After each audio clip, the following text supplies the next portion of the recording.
Bitch, I don't need introduction. Follow my simple instruction. One to the left, switch to the right. Drop it down low and take it back high. Bitch, I don't need introduction. Follow my simple instruction. Cause I never do what I gotta do. Oh yeah. All you guys is no need to queue. Oh yeah. Me and my crew, we got the juice. Oh yeah. So come here, let me mentor you. Well, some say I'm happy 'cause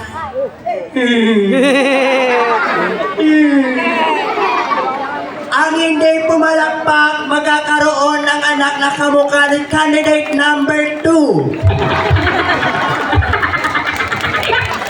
Uulitin ko, ang hindi pumalakpak, magkakaroon ng 10 anak kamukha ng candidate number 3.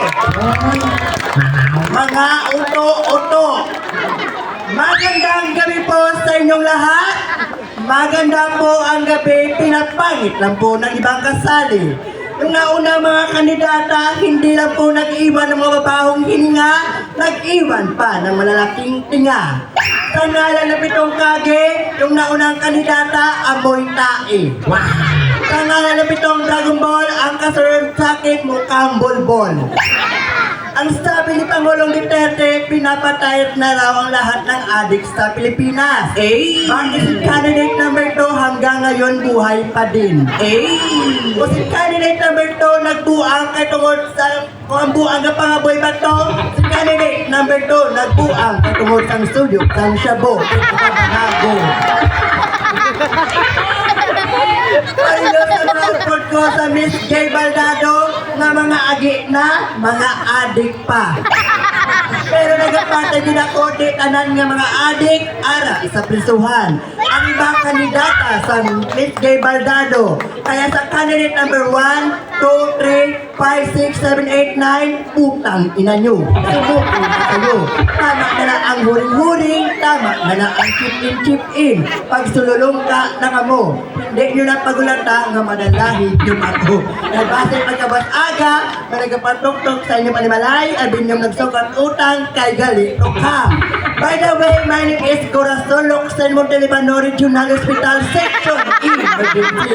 Ang nagasilay, ang mga lalaki din sa Purok Pilipinan, kung hindi nyo gusto magtatay, kuot-kuotan nyo lang anay. At hindi nyo magpaupok sa mga agi. Pariyo sa akong nga agi. Ako nga agi nga way kagi sa vlog, kumpleto sa bakuna, wala kagi kutot subay, laway pero damo galaway. Nakikibisa tanan gabato, manta pumulay. Ang magkasanit nila, kung katol ang badyang agang gabi, mas katol buli sa mga agi. Kaya wala sa itlog na itom para sa mga upod ko ng mga patay gutom. By the way, may sa pokol kasabihan, bago ko po yung 4 na sulok ng ladong ito, masasabi ko lang po sa inyong lahat, paunawa lang po sa mga bata at patnubay na magulang ang kailangan. Kung ano man po ang malabas sa aking bunganga na di magagandang salita, ito po ay parte lamang po ng kasiyahan ng sinasakupan ng inyong barangay. Dahil bilang isa bakla, madali lang po sa amin ang mapaiyak ng isang tao, pero mas mahirap po sa amin mapatawa ng libong-libong tao dito sa mundo. Dahil naniniwala po ako, naitiman po ako ng karamihan, naitin din ako ng mga kababaihan.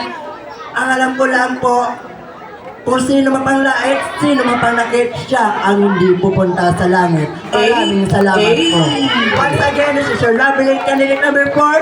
I say, purok mapilinion, magtaway, malinong, pagpuno isang padlao. Happy Fiesta, purok Pilipinion. And thank you.